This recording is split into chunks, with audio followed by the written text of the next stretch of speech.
Before we argue about particles and fields, there is a question hiding underneath it all. Could there really have been absolutely nothing?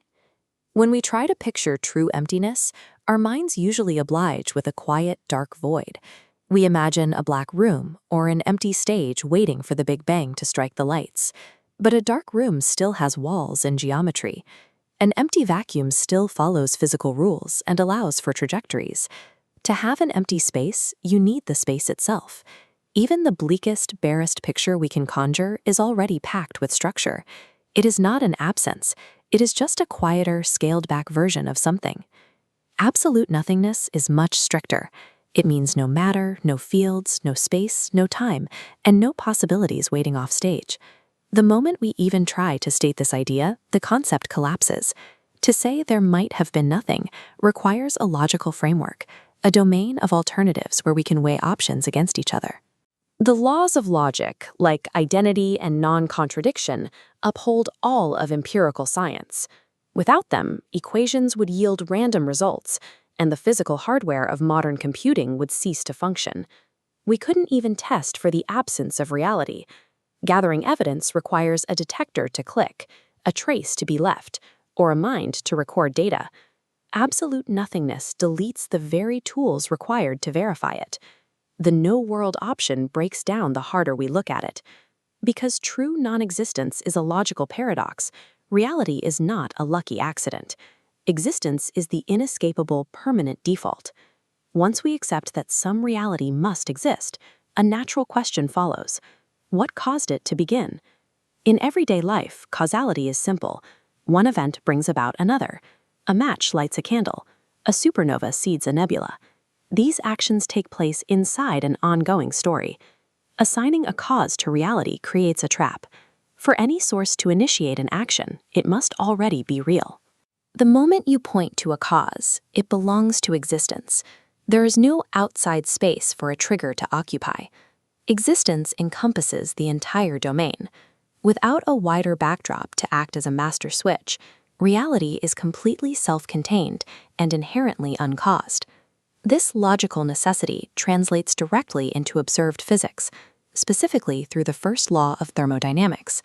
This principle states that within an isolated system, energy can be altered in form, but it can never be created or destroyed. Because there is no external void for reality to interact with, existence itself operates as the ultimate isolated system. The energy that builds our physical world is perpetual.